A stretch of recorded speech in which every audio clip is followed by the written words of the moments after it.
Let's Get To presents Go Go Astros, a focus on H-Town hardball. And welcome to Go Astros. And no, we are not talking about the Astros. Nope, let me start that again. I'm so tired. And welcome to Go Astros. And no, we're not talking about Will Smith, Chris Rock, or the Oscars, though. That think it could be fun. Wait, hold on. The Dodgers catcher did something last night? Or was it the Braves reliever? That'd be I think it was because the Dodgers catcher doesn't do much. Right. By the way, the best meme is Altuve's face on Will Smith's body slapping Chris Rock with Aroldis Chapman's body with the couple cowering in the corner from the famous home run shot. We are here. Aroldis Chapman is getting slapped rather than the other way around. All is right in the world. Wow. Okay. We are off and running. So we're gonna play a little therapy for me today. And I think to a degree, Andy, I think there's a gradient here about the topic. And look, I understand intellectually and know why the Astros clearly wanted it to be Jeremy Pena. That's why there was no Trevor Story deal. That's why there was no Correa deal. The thing that I think is bugging me about let's just hand it to a rookie is the sort of full court press the Astros seem to be making about how, no, this dude's going to be badass. Like they're setting a level of expectation. And Brian, you're less worried than I am. Yeah. And that doesn't mean I'm not worried because, hey, he's a rookie and we have no 2020 season to go on because he didn't get to play in the minors that year. And he played essentially a month and a half last year at AAA, but it was a really good month and a half. And it's been really good numbers we've seen when he can play in the Dominican Winter League, both in the winter of 2020, 2021, and this last off season. So there's lots of reasons to think that he can be, that Jeremy Pena can be, those projections have him to be a slightly below average hitter. Most weighted runs created plus have him on the various projection systems between 90 and 100 being exactly league average. And, he has a good reputation of being a fielder.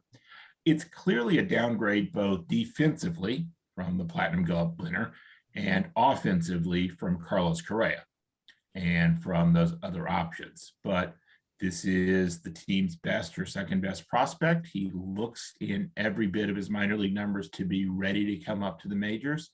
I'm willing to be patient with him if he has a tough and struggling April, but we'll see how it goes. Andy? I mean, that's going to have to be the key is patience. I think what the Astros and players are going to pump up their teammates. That's what they do. You're very rarely going to see teammates, even with a rookie replacing an all-star going, this guy's going to suck. You guys should all buckle in because it's going to be horrible for a while. That's not what Jose Altuve is not going to do. That's not what Bregman's going to do because it behooves them to pump this guy up and make him feel like he belongs because that's what's going to happen this year. I think the Astros, from an organizational standpoint, can stand him in the lineup on a daily basis because his defense is probably major league ready. And we've seen flashes of that in spring training so far, the few highlights we've gotten to see because we get no feeds from Florida for some random reason. But his defense is going to keep him in the lineup. It's what he can produce offensively that's the question mark. And to Brian's point, there's a lot of unknown. He's played 30 games above Class A ball. And those were 30 of those games were really good, but it's still just 30 games. So it's a really small sample size. Right now in Florida, he's had 6 or 8 at-bats, and he's got 3 hits, all singles. Doesn't look like he's walked. It's not really his history to take a lot of walks anyway. So, if we got a 750 OPS out of him his first year, I think we'd all be pretty happy with that. How does it – sorry, go ahead. I'm sorry. Go ahead. But what he's lacking right now, what he hasn't shown right now is any sort of power, which he has shown in his minor league career. So you hope that would come, but usually with younger players, that's kind of the last thing to show up. Well, and I do obviously we are all smart enough to know that he's going to need 200 at bats in the major league level before we begin. We saw it with Bregman. We saw it with Tucker. This is the path that we're on. Now, the one thing though that I'm sort of discouraged back is the fact that Dusty's even considering hitting him leadoff. You remember last year when Miles Straw was hitting leadoff in spring training? Yeah, that was weird. He's And I fast. think, Brian, he's fast. You put the fast guy up front. but you know what they never did in the regular season? That Miles Straw and lead off. Yeah. Okay. And so I'm less sort of so I think that's mostly he's the guy we need to get the most at bats because he's the guy he needs to get used to this level of pitching. And, I'm not worried, Dusty's not worried about Michael Brantley getting ready for this season. The more interesting thing about the lineup is because they've been hitting Pena first, they've been hitting Altuve second. And that's in Bregman, and so what's making me wonder that is that opening up for Kyle Tucker leadoff hitter, which would be, I think, an improvement for this team. Well, it's interesting from, I guess, Baker's perspective, because if it were me, and I'm not a major league manager, and I know this probably flies in convention, I don't know that I want to group my 3 worst hitters at 7, 8, 9, because it's just a block of outs. So realizing that the leadoff batter is kind of an overplayed position because you're only the leadoff batter generally once a game, right? Guarantee, and then it very rarely works out that way again. He sets the table once, but if he sets the table once and he's not great, cool. You now have your 2 through 5. They're really, really good, 2 through 6. And then you've got 7 and 8 or 8 and 9, depending on how it lines up in a day. At some point, you've got to split those 3 guys up because Maldonado, whoever's playing center field, looks like McCormick to start the year, and Pena are going to be at best league average hitters and probably less than that, at least in the case of Maldonado and Pena. So, because as we've learned this weekend, Chas McCormick is a better center fielder than Cody Bellinger. Let me ask you guys this, though. This is sort of off topic, but Brian, you're in Yankee country. Are they getting more spring training games than we are? I mean, what are we getting 4 all year? Yep. This would require me to watch the Yes Network, so I don't have an answer for you. Sorry, not sorry. I think it's bizarre, and I don't know the exact inventory, but I think that there are certainly some franchises who use their television contracts or networks, as they may be in the Yes scenario, and I think AT&T Sports Los Angeles or whoever carries the Dodgers, they have that demand and they use that demand. So they have a bulk of their spring training games on available for broadcast. The Astros, for whatever reason, even in a full spring training, you might get 1 game a week that's on television. And that's that's the first 3 weeks, you're not going to see anything. You get to listen to the dulcet tones on the radio, which are great because Robert Ford's fantastic, but it's few and far in between. I put all the games on my work calendar, so I know when to schedule things around, meetings. And I only have one that's a 1-day game that's going to be televised this entire spring training. Yeah, it's disappointing for sure. And the more serious answer is because, it's the Yankees run their network and the Mets are owners of their network. And they like the programming of having that on rather than the alternative, which is broadcasting sports talk radio on TV, which is never been entertaining. And I think you get to the answer for everything broadcast. If you can't sell advertising, it makes no sense to put it on TV. Somebody call HEB. It would be nice to be able to peek in on the team, and I feel like we've had more availability in previous years, and maybe I'm just looking at it incorrectly. Let's talk about the center field position, though. So what do we expect out of McCormick? I really love your idea, Andy, of maybe actually to spread out some of those weak hitters throughout the lineup. I think the thing that always has me overall worried is it's just not as deep a lineup as it's been in the previous 5 years. I think that I hate predicting what Dusty's going to do because I'd have to guess what Hank Aaron would do if he was a manager. I don't like the idea of those 3 guys hitting together because they're not league average offensive players at this stage in their careers. At some point, it feels like you've got to break them up a little bit.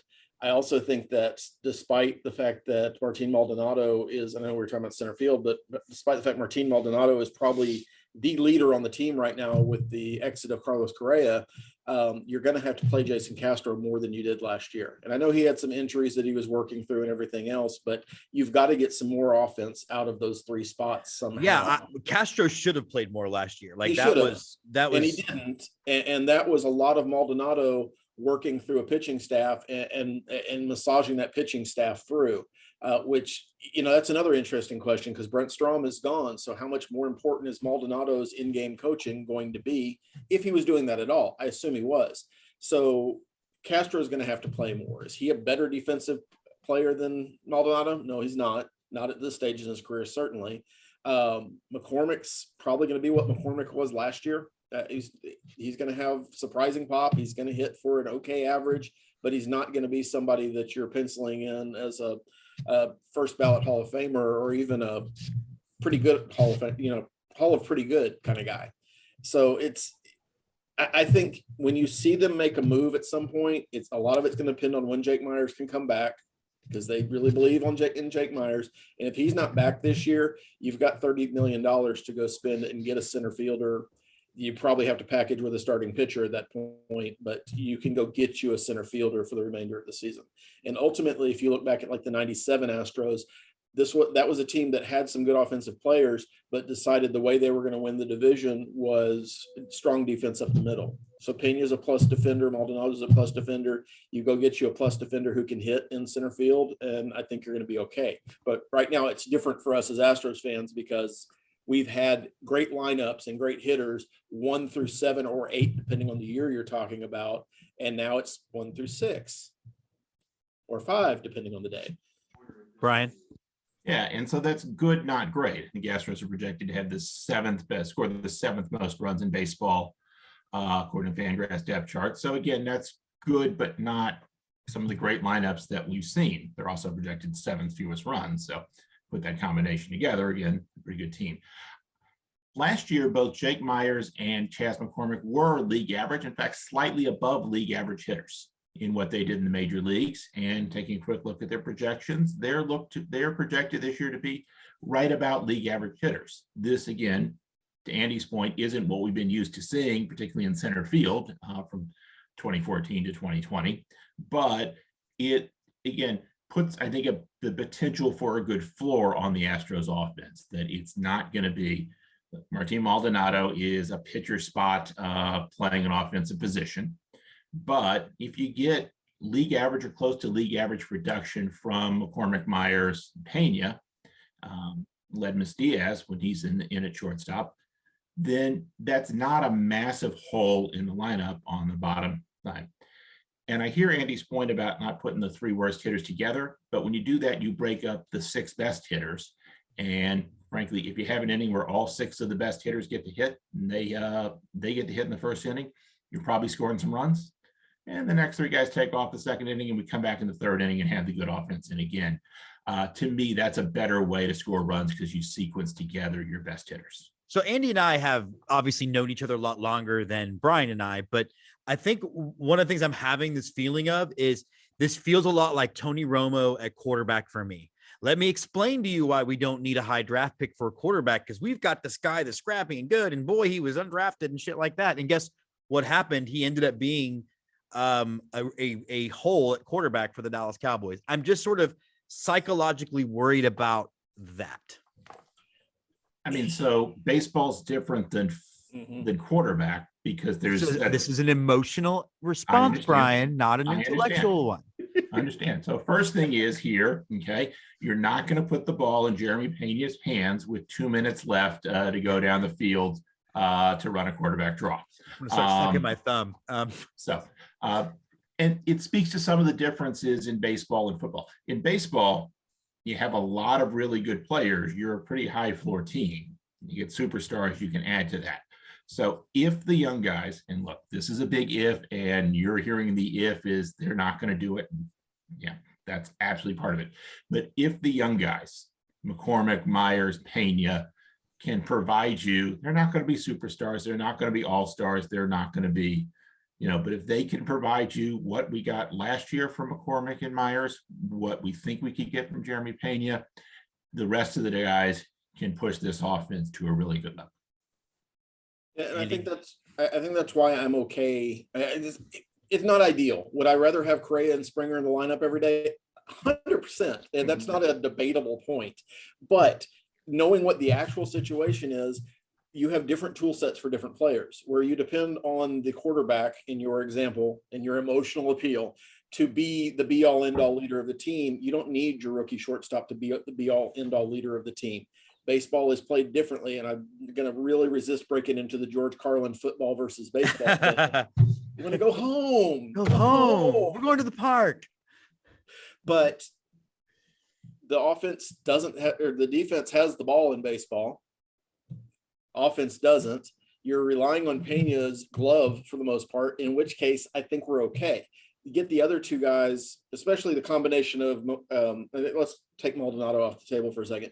The combination of Myers, McCormick, whoever's playing center field, I don't need those guys to hit for power. I don't need those guys to be George Springer. I need them and Jeremy Pena to get on base.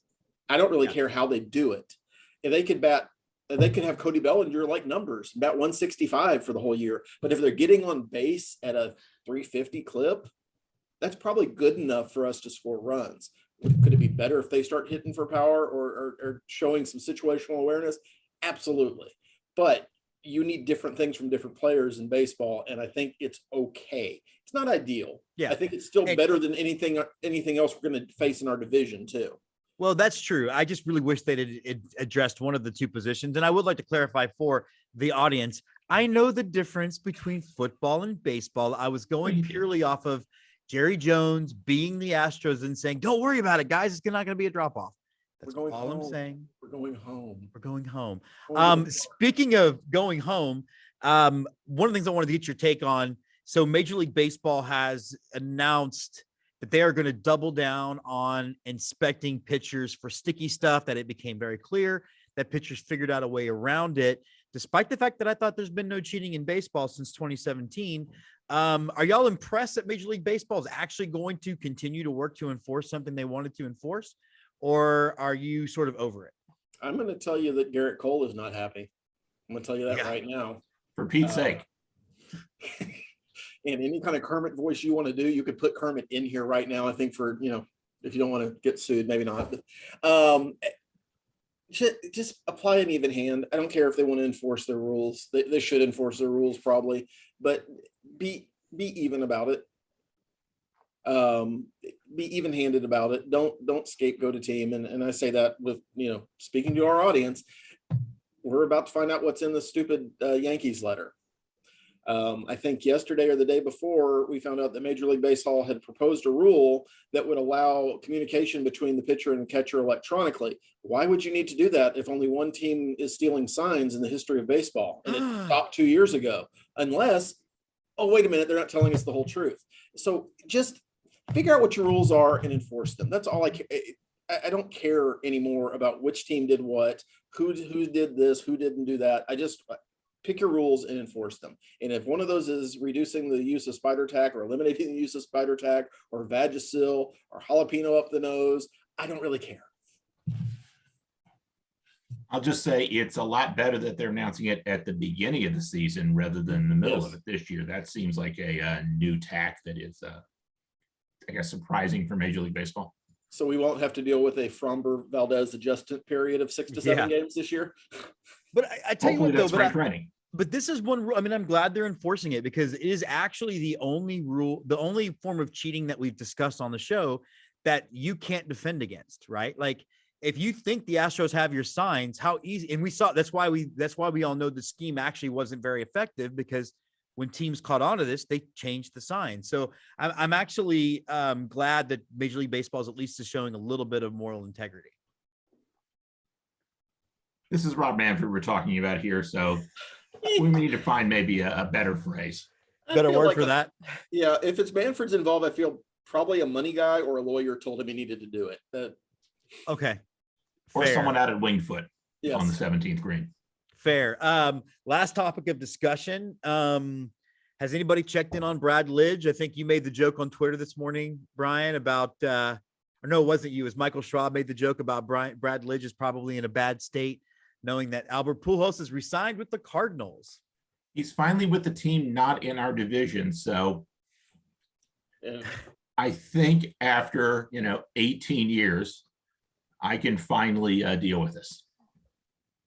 And there's no chance of us facing the Cardinals unless we both make the World Series. So I'm good with it. You know that's going to happen. We're going to face them in the World Series. And they're going to walk us off.